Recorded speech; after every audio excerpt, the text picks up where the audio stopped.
Bonjour à tous et bienvenue dans ce 16e épisode de The Wrestling Rankings. Nous sommes au milieu de l'année 1996, en juin 1996, fin juin pour être précis. Et nous allons donc parler aujourd'hui du King of the Ring 1996. C'est parfait, ça nous fait un petit lien avec l'actualité puisque à l'heure où je vous fais cette review, nous sommes le 3 juillet 2025 et il n'y a même pas une semaine ont eu lieu les finales des tournois King of the Ring et Queen of the Ring 2025 lors du pay-per-view Night of Champions en Arabie Saoudite. Alors, comme d'habitude, on fait un petit point sur les champions avant pay-per-view. Le champion de la WWF, c'est toujours Shawn Michaels qui a conservé le titre, on l'a vu au dernier In Your House, par match nul et double tombé contre le British Bulldog Davey Boy Smith. Le champion intercontinental, c'est Goldust qui a conservé son titre face à l'Undertaker dans un casquette match, un match du cercueil. Et les champions par équipe, ce sont les Smoking Guns qui ont remporté les titres lors du dernier pay-per-view In Your House en battant les Godwins dans le free-for-all. Alors aujourd'hui, la carte du pay-per-view, on aura le free-for-all de nouveau. Et ce qui est intéressant lors de ce free-for-all, je n'y attendais pas du tout, c'est qu'on a un combat qui est rejoint en cours de route.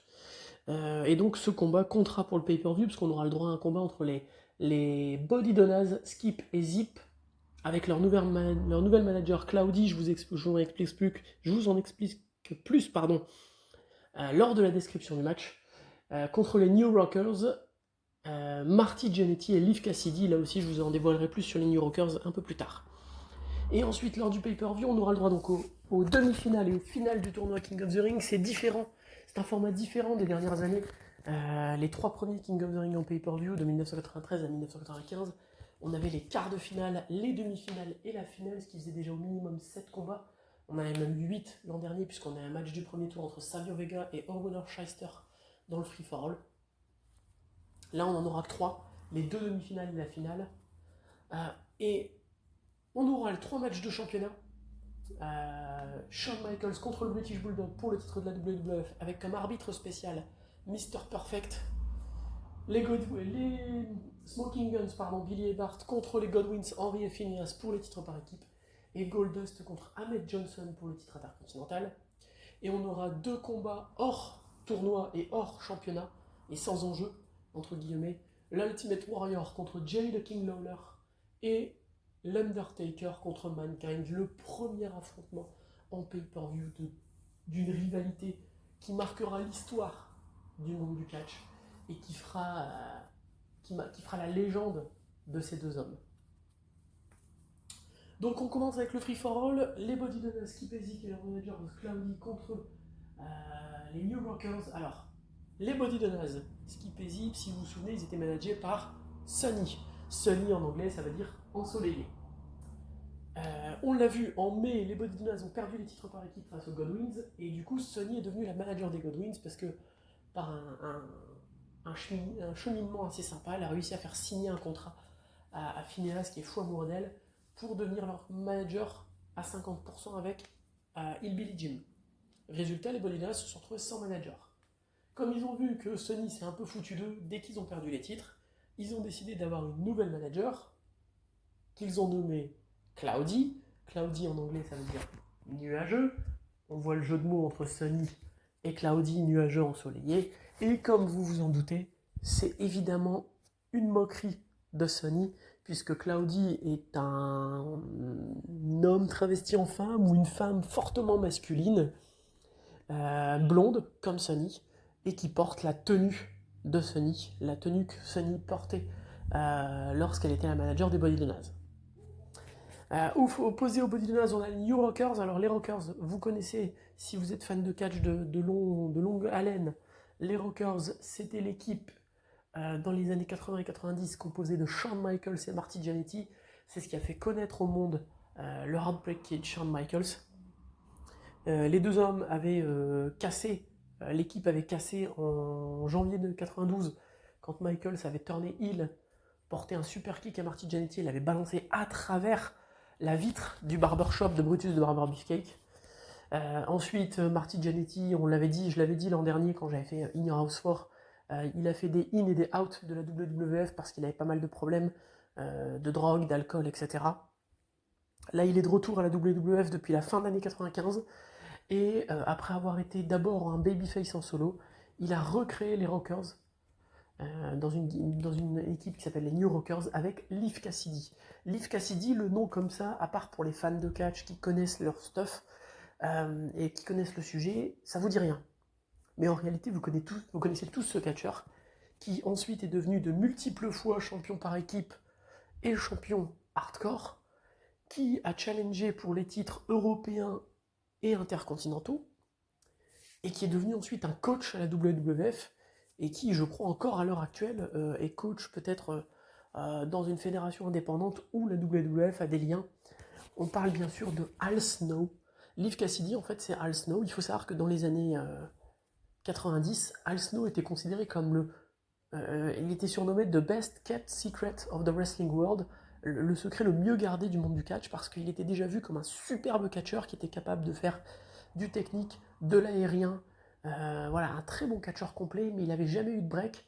Il était apparu une première fois à la WWF quelques mois plus tôt sous la gimmick d'Avatar, un magicien. Et ensuite, il avait disparu, et là, il est revenu sous la gimmick de Leif Cassidy, et il est devenu partenaire avec Marty Jannetty dans des nouveaux Rockers. Et étrangement, alors, on rejoint le combat en plein milieu, j'ai pas trop compris. D'habitude, le free for all, c'est un combat complet, là, on a eu le droit à un combat à moitié. On rejoint le combat en milieu, et j'ai été très agréablement surpris, parce que c'est un très bon combat. On sent que les deux équipes ont envie d'impressionner les officiels de la WWF et le public, et d'essayer d'avoir une réaction, ce qui permettrait aux deux équipes d'apparaître en pay-per-view, parce que le free-for-all, c'est pas un pay-per-view, ils sont pas payés autant s'ils apparaissent au pay-per-view qu'au free-for-all. Et du coup, ils nous sortent des moves incroyables. Skip nous sort un topé suicida, Leif Cassidy nous sort un missile dropkick de sa place, alors qu'il n'est pas l'homme légal. Hein. Il n'est pas l'homme légal, donc il tient la petite cordelette dans le coin du ring. Skip est à l'extérieur du ring et il décide de balancer un missile dropkick à l'extérieur du ring, c'est splendide. Ensuite, il devient l'homme légal, il nous lâche une Tiger Suplex, exceptionnel. Évidemment, Marty Jannetty, il est pas en reste, il nous lâche un top rope powerbomb. Donc ouais, les deux équipes se donnent à fond, c'est un très bon combat, c'est très agréable à regarder. Le finish est pas le plus sympa, mais c'est logique. Leif Cassidy, Marty Jannetty et Skip sont en train de se frapper à l'extérieur du ring. Leif Cassidy donc dans le ring avec Zip. Il se fait distraire par Cloudy qui l'embrasse et il se prend un roll-up et les Body Donnas s'imposent. Vraiment, belle surprise que ce combat. Limite, j'aurais aimé en voir plus en voyant ça de cette rivalité et de me dire que les Body Donnas et les New Rockers auraient peut-être une place plus souvent en pay-per-view.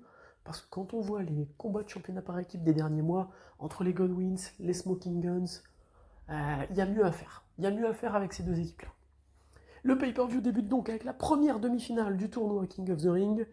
Stone Cold Steve Austin contre Marc Mero. On voit un peu comment se sont qualifiés les deux hommes. Stone Cold Steve Austin a éliminé Bob Holly au premier tour avec le $1 Million Dream. Et Savio Vega en quart de finale avec le Stunner. Petite revanche d'Ignorance 8. Marc Mero lui a éliminé Marty Jannetty au premier tour et Owen Hart avec son double leg backslide en quart de finale. C'est un très bon combat pour débuter le tournoi King of the Ring. Steve Austin en 96 est très... En fait, quand on parle de Stone Cold Steve Austin, on pense tout de suite au légendaire match qu'il a eu avec le Rock dans les années 99-2000, avec Triple H, les brawls où, suite à sa blessure à la nuque, Austin était plus devenu un brawler qu'un technicien dans le ring. Et ben le Steve Austin de 96, il est loin d'être dégueulasse à regarder. Je le préfère même au Steve Austin de 99 qui se basait uniquement sur de la gimmick hardcore limite. C'est un très bon combat entre les deux hommes qui se donnent coup pour coup. On ne le saura que par la suite, mais durant le match, Marc Mero va tenter son double leg backslide sur Steve Austin. Il va le blesser à la langue, va le blesser à la lèvre. Steve Austin, on le saura un peu plus tard dans le pay-per-view, mais on va apprendre que Steve Austin, entre la demi-finale et la finale, puisque c'est lui qui s'impose grâce au Stunner, va devoir aller aux urgences pour se faire poser 20 agrafes, 20 points de suture dans la lèvre, parce que en voulant porter son double leg backslide, Marc Mero lui met un coup dans la lèvre et l'ouvre. et Austin saignait pas mal. Et donc Austin s'impose et va en finale. Petit aparté, je l'avais dit lors de la dernière vidéo, quand j'avais parlé du Curtain Call Incident, Steve Austin n'aurait jamais dû être à cet endroit dans le King of the Ring, puisque, et ça a été confirmé par la suite, le King of the Ring cette année, de l'année 96, ça aurait dû être Hunter Hearst Helmsley, qui aurait dû remporter le tournoi King of the Ring et partir en rivalité avec Shawn Michaels pour le titre de la WWF, soit tout de suite après, soit un peu plus tard dans l'année. Sauf qu'il y a eu le Curtain Call Incident, je ne vais pas revenir là-dessus, je vous en ai parlé lors de la dernière vidéo, les au revoir entre les membres de la clique, Ramon, Nash, Hall, Nash, Hunter et Michaels, ça n'a pas plu aux officiels, alors que pourtant ils pensaient à Michaels et Hunter pensaient que ça avait été vu, ça n'a pas plu aux officiels, et résultat, ils ont dû être punis, Michaels est un champion du monde, tu peux pas faire grand chose contre lui, Diesel et Ramon étant partis à la WCW, tu peux rien faire contre eux, c'est donc Hunter qui a pris tout le blâme, et Hunter s'est retrouvé de futur King of the Ring et Challenger pour le titre de la WWF à perdant au premier tour contre Jake the Snake Roberts. Voilà. On enchaîne avec la deuxième demi-finale de ce tournoi King of the Ring, qui oppose Big Van Vader, le favori, à Jake the Snake Roberts. Big Van Vader est favori pour deux raisons. La première, vous avez vu le mastodonte, on ne peut pas ne pas être favori, surtout que je crois qu'à l'époque, il est encore invaincu à la WWF, ou en tout cas, il n'a jamais subi de tombée ou de soumission. Et il a battu des gros catcheurs, hein. Il a battu Yokozuna, il a battu Jake Roberts à WrestleMania, et au premier tour du tournoi King of the Ring, il a battu Ahmed Johnson avec l'aide de son partenaire Owen Hart dans Camp Cornette, qui a balancé un coup de plâtre à la tête de Johnson pour le rendre KO. Par contre, en quart de finale, c'est la raison pour laquelle il est doublement favori. En quart de finale, Vader a éliminé personne, puisque Goldust et l'Ultimate Warrior, ils devaient affronter le vainqueur du match Goldust Ultimate Warrior, et les deux hommes se sont fait compter à l'extérieur du ring, et résultat, Vader a reçu une qualification directe pour les demi-finales, donc il a catché une seule fois dans ce tournoi, il a l'avantage. Son adversaire, c'est Jake the Snake Roberts, le revenant, qui lui a éliminé du coup Hunter Hearst Helmsley au premier tour grâce à son DDT, et Justin Hawk Bradshaw en quart de finale, toujours grâce au DDT qui est devenu l'arme fatale de Jake the Snake Roberts, qui était déjà son arme fatale dans les années 80-90, mais qui là est vendu comme une arme fatale. Alors, moi j'ai un peu de mal avec le fait que le DDT soit désormais vendu comme une arme fatale, parce que des DDT, tout le monde en porte, ou presque. L'Undertaker porte déjà un flying DDT, ça n'a jamais fait le tomber sur qui que ce soit, et pourtant c'est un flying DDT. Bret Hart porte des DDT durant ses combats, Shawn Michaels porte des DDT. C'est un peu incroyable de voir qu'un mec comme Jake Roberts, son DDT, qui a rien de différent des autres, peut être une arme fatale. Mais bon, ça c'est un aparté sur les finishes, de toute façon, on peut en faire. Pourquoi le switching music, pourquoi le super kick de Shawn Michaels est plus fatal que les 46 000 super kicks que peuvent porter les Young Bucks 20 ans plus tard, quoi. Donc on a cette demi-finale entre Vader et Jake Roberts qui dure très exactement 2 minutes et 17 secondes, puisque Vader va défoncer Roberts pendant 2 minutes. Roberts va esquiver une avalanche dans le coin du ring, qui va assommer Vader. Il va partir pour le DDT. Et qu'est-ce qui va se passer? Vader va pousser l'arbitre. Jake va porter le DDT quand même, mais comme l'arbitre se sera fait pousser par Vader, non seulement le DDT sera pas compté, mais en plus Jake va remporter le match par disqualification. J'ai pas aimé le finish, parce qu'on n'a pas l'impression que ce soit volontaire de la part de Vader de choper l'arbitre. On a l'impression que l'arbitre est là et que Vader essaye de s'en sortir et qu'il le pousse. Donc déjà, tant qu'à faire un finish un peu controversé, ce finish-là n'est pas le plus arrangeant. Et la deuxième raison pour laquelle je n'ai pas aimé ce finish, c'est tout simplement parce que, voilà, il y avait d'autres manières de faire les choses. Je pense que une disqualification de Vader parce que Jake Roberts ne veut pas abandonner, ou une intervention de Jim Cornette vue par l'arbitre aurait été beaucoup plus simple qu'une disqualification parce qu'il aurait touché l'arbitre. Mais ça, c'est mon opinion. Après le match, évidemment, cette disqualification ne va pas plaire du tout à Vader, qui va s'en prendre à Jake Roberts, lui porter 3 avalanches et 2 Vader bombes et le blesser sévèrement aux côtes. On enchaîne avec le combat de championnat par équipe. Alors, avant d'enchaîner avec le combat, on a donc notre finale du tournoi King of the Ring entre un Steve Austin blessé à la lèvre et qui saigne, et Jake Roberts qui est blessé aux côtes et dont on ne sait même pas s'il va pouvoir catcher.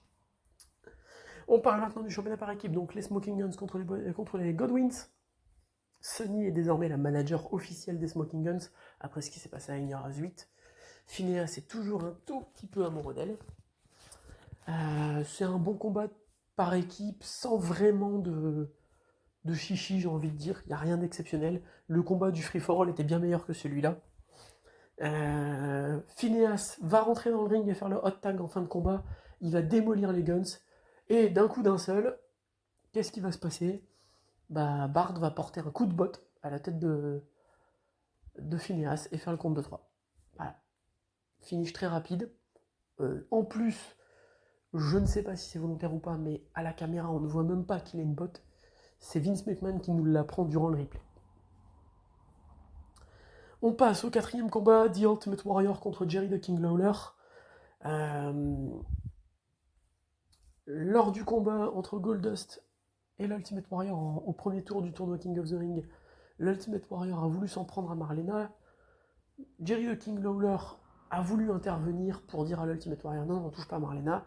Ça n'a pas plu à l'Ultimate Warrior, ce qui a provoqué le décompte à l'extérieur du ring de l'Ultimate Warrior au même moment que Goldust était décompté de l'autre côté parce qu'il était KO.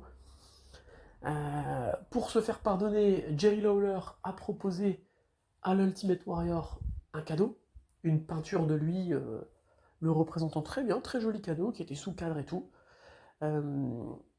L'Ultimate Warrior l'a refusé et a dit à Jerry the King Lawler qu'il allait lui botter les fesses au King of the Ring. Résultat, Jerry the King Lawler a cassé le cadre sur la tête de l'Ultimate Warrior. Alors, petite anecdote là-dessus, Jerry the King Lawler le raconte dans son livre. L'Ultimate Warrior, qui était prétendument ce grand catcheur qui n'avait peur de rien, etc., portait lors de ce segment avec le cadre une casquette. Il n'était pas censé porter de casquette. Il était censé se faire casser le cadre sur la tête. Sauf que comme il avait peur d'être blessé par la vitre, qui avait pourtant été gimmick, c'est-à-dire que c'était même pas du vrai verre, il n'y avait aucun risque pour que ça le blesse, et ben l'Ultimate Warrior a refusé de ne pas porter une casquette, et donc du coup Jerry the King Lawler a cassé un cadre sur sa tête alors qu'il portait une casquette. C'est tout ce qu'est l'Ultimate Warrior. Alors, je sais que beaucoup de gens aiment l'Ultimate Warrior parce que son retour à la WWE a été très bien en 2014. Il a fait un super speech au Hall of Fame où il a remercié machin. Il a créé le Warrior Trophy, le Warrior Award, qui honnêtement n'est pas utilisé tel qu'il aurait dû l'être normalement, puisque à l'origine l'Ultimate Warrior, son trophée, c'était pour récompenser les gens backstage. Je pense à des gens comme Jim Johnston qui a fait toutes les entrées, je pense aux Road Agents, etc. Là, le Warrior Award est devenu un trophée pour féliciter des gens qui ont fait des choses incroyables dans leur vie. Bon, passe encore. Moi, j'ai trouvé qu'offrir le Warrior Award à Connor Michalek, le jeune garçon atteint d'une grave maladie qui était ami avec Daniel Bryan, qu'on a vu d'ailleurs, si vous avez la chance de le voir encore sur les réseaux, battre Triple H un jour avant Raw. Ça c'était un beau trophée, mais après ça a été remis à d'autres personnes qui n'ont pas forcément besoin de ça. C'était un aparté. On passe donc au combat entre Jerry the King Lawler et l'Ultimate Warrior. Au début, Jerry the King Lawler fait son entrée et il vole le sceptre de l'endroit pour le couronnement et il va dans le ring avec. Pourquoi ? Très simplement parce que quand l'Ultimate Warrior arrive et fait son entrée, Jerry the King Lawler va l'attaquer avec le sceptre. Jerry Lawler va le dominer pendant 7 minutes et porter son finish, le pile driver. L'Ultimate Warrior va immédiatement se relever après un pile driver, logique, porter 3 coups d'épaule, 3 clothesline, un coup d'épaule et faire le compte de 3. Il lui portera même pas l'Ultimate Splash, son finish. C'est un shoulder block qui fait gagner l'Ultimate Warrior contre Jerry the King Lawler. C'est très mauvais. Enough said, comme disent les Anglais. On passe au combat Mankind contre l'Undertaker. Mankind, Mick Foley pour ceux qui le connaissent. pour ceux qui ne le connaissent pas, pardon, a fait ses débuts le lendemain de WrestleMania 12. Il était intervenu après un combat où l'Undertaker avait battu Justin Bradshaw avec le Tombstone Piledriver. Il avait attaqué l'Undertaker. Et depuis, il a son... Il l'a dans le dos, quoi. C'est-à-dire que à chaque fois, il arrive à choper l'Undertaker et à le battre. Au dernier In Your House, on a vu, il s'est caché dans le cercueil de Goldust pour attaquer l'Undertaker et le mettre dans le cercueil. Voilà. Donc le combat entre les deux, et c'est plus ou moins les débuts des combats où les arbitres vont avoir un peu de laisser-aller sur ce qui se passe à l'extérieur du ring. Les deux hommes vont s'attaquer à coups d'escalier, à coups de chaise, etc. Alors que c'est pas un match sans disqualification. C'est un très bon combat. Vraiment, c'est la coming out party de Mick Foley à la WWF. C'est-à-dire qu'avant ça, il n'est jamais apparu en pay-per-view. Il a eu un dark match à In Your House 7 qui n'apparaît sur aucune des éditions, que ce soit DVD, VHS, puisqu'In Your House 7, j'avais le free for all sur la vidéo moi que j'ai, et dans le free for all, il n'est pas mis ce combat. Et contrairement à d'autres pay-per-view, comme par exemple, je pense à In Your House 2, où on avait eu les dark matchs d'après pay-per-view, là on n'en a pas. Il apparaît nulle part ce combat entre Mankind et l'Undertaker. Il a été filmé, mais il n'apparaît sur aucune compilation. Donc c'est la première vraie apparition catchesque de Mankind en pay-per-view, et vraiment c'est un excellent combat. Les deux hommes s'en donnent à cœur joie, il y a des moves intéressants. La fin du combat voit Mankind porter son mandible claw sur l'Undertaker. L'Undertaker va essayer de contrer avec un chokeslam. Il va se relever en portant la main à la gorge de Mankind. Il va s'amener dans le coin du ring où Paul Bearer est prêt à asséner un coup d'urne à Mankind. Sauf que Mankind va retourner le truc. C'est l'Undertaker qui va être assommé par l'urne. Et Mankind va remporter le combat à la surprise générale grâce au mandible claw. Quand je dis la surprise générale, ça s'entend. Durant le pay-per-view, le public est choqué. Il y avait une clameur, et quand l'arbitre sonne la cloche et dit que l'Undertaker est KO, ça se tait d'un coup, c'est exceptionnel. Et Mick Foley le dira lui-même dans son livre,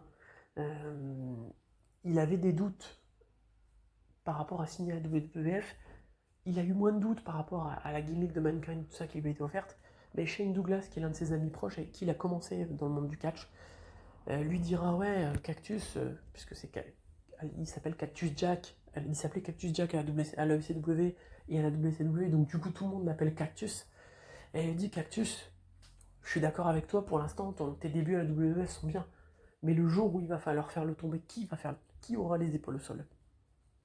Et Shane Douglas, qui était anciennement Dean Douglas à la WWF et qui avait eu un peu de ressentiment par rapport à ça, va se tromper, puisque c'est Mankind qui va s'imposer face à l'Undertaker lors de ce premier combat entre les deux, au choc de tout le monde.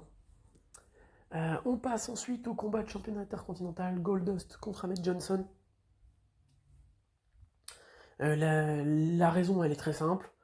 Après le combat Vader, Ahmed Johnson au premier tour du tournoi King of the Ring, où Owen Hart va mettre Ahmed Johnson KO avec un coup de plâtre à la tête, Ahmed Johnson va être emmené en backstage sur une civière. Goldust va intervenir et dire attendez, je crois qu'il lui faut du bouche à bouche. Et il va faire du bouche à bouche à Ahmed Johnson. Ahmed Johnson, ça va le rendre furieux, il va démolir tout le monde. Et donc du coup, on a ce combat de championnat intercontinental. Ahmed Johnson est un grand malade. Il est furieux. Il fait tout pour démonter Goldust dès le début du combat, jusqu'à tenter un topé suicida où il va par-dessus la troisième corde, où il va manquer de se briser la nuque. Goldust va même pas avoir le temps de se mettre en position pour le rattraper, qui sera déjà là. Et heureusement, Goldust va se placer correctement et Johnson arrivera à se retourner un petit peu pour pas tomber sur la nuque. Johnson est un grand malade. Un mec comme ça, de plus de 300 livres, ne devrait absolument pas faire de ce genre de choses, mais c'est incroyable. C'est ce qui fait son charme et sa popularité. C'est qu'en plus d'être un mec puissant, d'avoir une intensité particulière, il est aussi hyper agile. Et des topés suicidaires, il en fait plein. Le combat va se dérouler, c'est plutôt un bon combat de championnat intercontinental, c'est pas non plus le plus grand de tous, après avoir été dominé un petit peu, Goldust va reprendre l'avantage jusqu'à la fin du combat, où il va faire du bouche à bouche à Ahmed Johnson. Johnson va péter une durite, et en moins de 40 secondes va lui porter un clothesline, un spinebuster et le Pearl River Plunge pour devenir pour la première fois de sa carrière champion intercontinental. On passe à la finale du tournoi King of the Ring. On nous apprend juste avant que Jake the Snake Roberts a insisté pour combattre,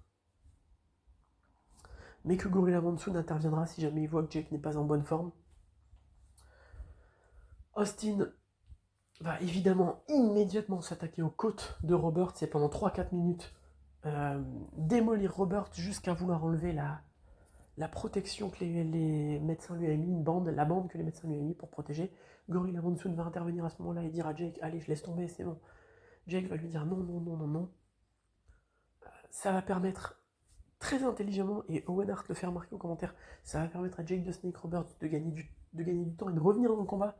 Il va aller vouloir porter le DDT, mais Austin va contrer et le balancer dans le coin du ring, lui porter 5-6 shoulder blocks, et après le récupérer pour lui porter le stunner, et devenir notre nouveau roi du ring, Stone Cold Steve Austin, King Austin, même si lui, contrairement aux 3 derniers, King of the Ring, Bret Hart, qui va se faire appeler The King of the Ring, Owen Hart, qui va utiliser la gimmick du King of Hearts, le roi des Hearts, jeu de mots avec le roi de cœur, évidemment, et Mabel, qui va se faire appeler King Mabel.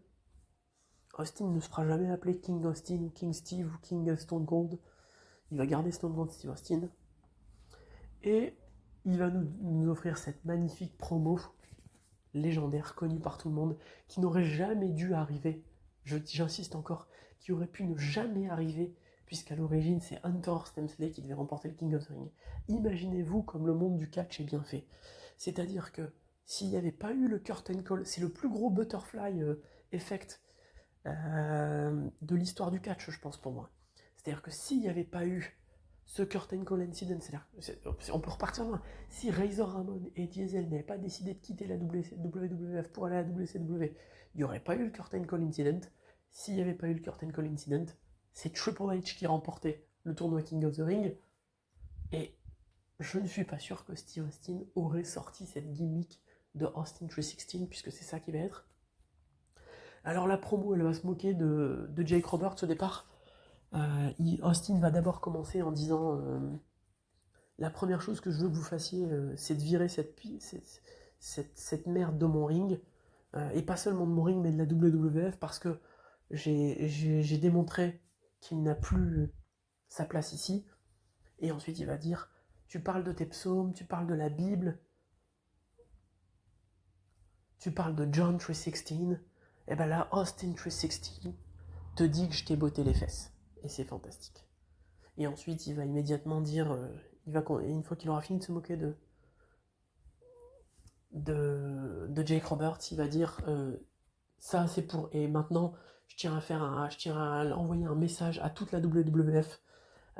Vous êtes tous sur la liste de Stone Cold Steve Austin, et j'ai prévu d'aller au travers de toute cette liste, et ça commencera par le vainqueur du combat entre Davey Boy Smith et Shawn Michaels, parce que vous regardez le prochain champion de la WWF, et il va terminer par la deuxième catchphrase qu'il va inventer en moins de 5 minutes, et il va dire « And that's the bottom line, cause Stone Cold said so », et c'est le dernier mot parce que Stone Cold l'a dit. Nous avons donc un nouveau roi du ring, Stone Cold Steve Austin, qui en l'espace de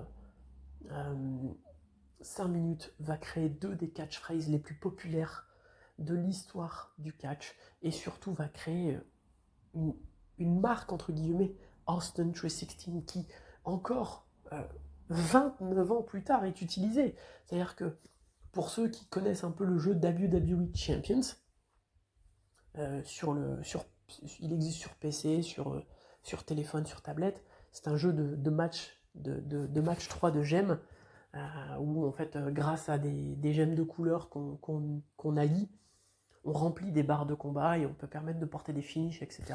Je vous le conseille si vous aimez bien le catch, c'est un très bon jeu, très sympa. Et bien tous les ans, le 16 mars, puisqu'aux États-Unis la date se lit à l'envers, 16 mars ça donne 3-16, 316, ils nous sortent un truc Austin 316. Austin 316, c'est un truc hyper populaire. Et par la suite, on va avoir Rob Van Dam et Matt Riddle qui vont utiliser une gimmick de 420. 420, 420, c'est un peu un truc en rapport avec les drogues douces, le cannabis, la Marie-Jeanne. Et dedans, et cette gimmick du 420, elle est tirée de Stone Cold Steve Austin 316. Et on a des gens qui vont porter des t-shirts avec écrit RVD 420 ou OK Bro 420. C'est incroyable. Cette gimmick, elle est sortie de nulle part parce que un jour, Hunter Stensley, Shawn Michaels, Big Daddy Cool Diesel et Razor Ramon se sont donné la main dans un ring. C'est la folie d'imaginer ça. On passe maintenant au main event, Shawn Michaels contre le British Bulldog pour le titre de la WWF, avec en arbitre spécial Mr. Perfect.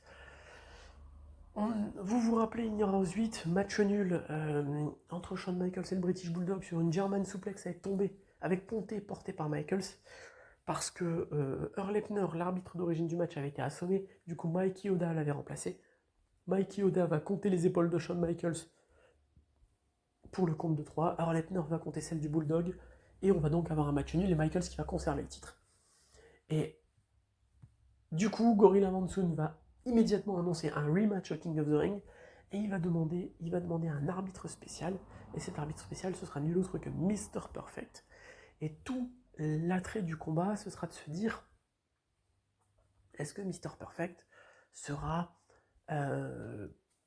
pro-British Bulldog, parce qu'on va le voir se changer dans le vestiaire de Jim Cornette, ou est-ce qu'il sera pro-Shawn Michaels, puisqu'on sait que lui et Michaels se sont déjà affrontés par le passé, mais qu'en même temps, ils avaient une petite amitié au début des années 90. Et ben, incroyablement, ça a servi à rien. Déjà, au début du combat, on nous annonce que Mr. Perfect ne va pas être à l'arbitre dans le ring, mais l'arbitre à l'extérieur du ring. Donc déjà, ça enlève tout attrait d'avoir un arbitre spécial. Et durant le combat, Mr. Perfect ne va quasi pas intervenir. Il va intervenir une fois, quand le Bulldog va balancer Michaels par-dessus la troisième corde, il va empêcher José Lothario d'aller voir Michaels en disant non, t'es manager, tu touches pas à ton catcheur. Mais ça ne mène même pas à une attaque d'Owen Hart ou de Jim Cornette, parce qu'à la rigueur, on aurait pu se dire, ouais, pendant que le Bulldog distrait Earl Hebner et que Mr. Perfect est avec José Lothario, Jim Cornette a qu'à mettre des coups de raquette et Owen Hart a qu'à mettre des coups de pied à Michaels. Non, c'est pas le cas. Et la deuxième fois où il va intervenir, c'est quand le Bulldog va tenir la corde en voulant porter une soumission à Michaels, et il va juste dégager la main du Bulldog. Voilà. Et au final, à la fin du combat, Michaels va porter son switch in music, Earl Hebner va rentrer dans le ring et faire le compte de 3, Mr. Perfect va rentrer aussi pour faire le compte en même temps, et Owen Hart va tirer Mr. Perfect du ring pour l'empêcher de faire le compte de 3, ce qui aurait pu mener à une certaine controverse, mais c'est pas le cas. Et au final, il se passe rien. L'ajout de Mr. Perfect en tant qu'arbitre spécial n'a servi à rien.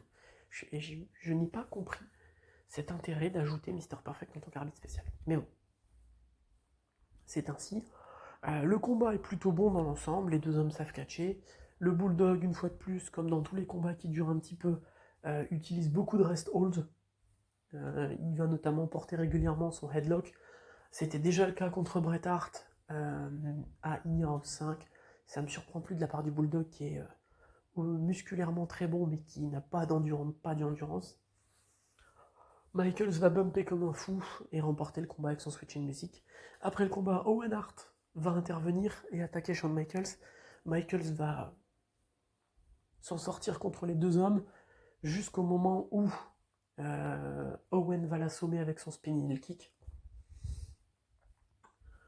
Ahmed Johnson, évidemment, va se pointer pour aider son pote Michaels en 2 contre 2. Vader va intervenir pour que Cam Cornette reprenne l'avantage.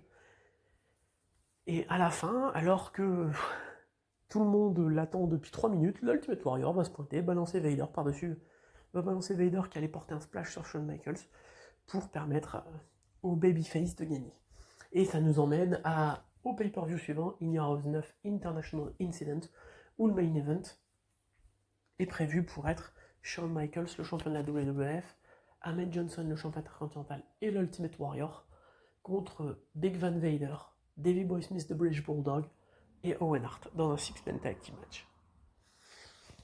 Voilà pour ce pay-per-view, c'est un bon King of the Ring, le pay-per-view se classe plutôt bien dans l'année 96 et dans le classement total, il est dans les 10 premiers. C'est bien mieux que le King of the Ring de l'année précédente, et surtout le King of the Ring a plus de logique. À voir maintenant ce que la WWF va faire avec Stone Cold Steve Austin, parce que remporter le tournoi King of the Ring, généralement, c'est un gage d'élévation de statut. Alors, Bret Hart, la première année, avait remporté le King of the Ring, et 7 mois plus tard, il remportait le Royal Rumble, et 9 mois plus tard, il était dans le main event de WrestleMania 10. Owen Hart, on l'a vu en 94, il a tout de suite été dans le main event du pay-per-view suivant, le SummerSlam, et il a catché pour le titre de la WWF à plusieurs reprises durant cette période.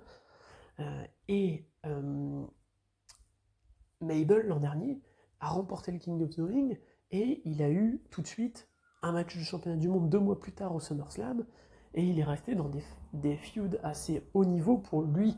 Lui qui, avant ça, n'était pas présent à tous les pay-per-view, va se retrouver dans des feuds importantes contre Yokozuna, contre l'Undertaker. Donc à voir comment Stone Cold Steve Austin va être géré en tant que King of the Ring. Mais en attendant, c'est un très bon King of the Ring. Je vous donne rendez-vous pour le prochain épisode qui nous amènera à Vancouver, au Canada, pour In Your House 9 International Incident. A noter que les prochaines semaines, je serai peut-être un peu plus calme pour les prochaines vidéos, puisque à compter de vendredi prochain, je serai en vacances pendant 3 semaines, et j'ai bien prévu d'en profiter un maximum. En attendant ça, je vous dis à la prochaine, prenez soin de vous, et à ciao, bon dimanche!